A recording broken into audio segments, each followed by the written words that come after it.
এটাই সুযোগ, শাশুড়ি এখন স্নান করতে ঢুকেছে। ঠিক বলেছিস, তুই তাড়াতাড়ি চলে যা, আমি পাহারা দিচ্ছি। এই শাশুড়ি আসলেই কিন্তু সিগন্যালটা দিবি। ঠিক আছে, যা। আর হ্যাঁ, আমি যাচ্ছি, আমি কিন্তু 200 টাকা বেশি নেবো। আরে বাবা ঠিক আছে, তুই যা, না হলে আবার শাশুড়ি চলে আসবে।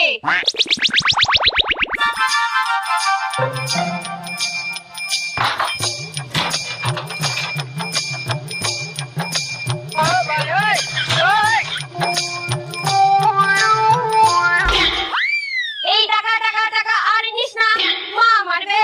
আয়না ছুটে আয়না। কি হলো, তোমার পেছনে কি কুচি পিঁপড়িতে কামড়াচ্ছে নাকি? যাও ঘরে যাও।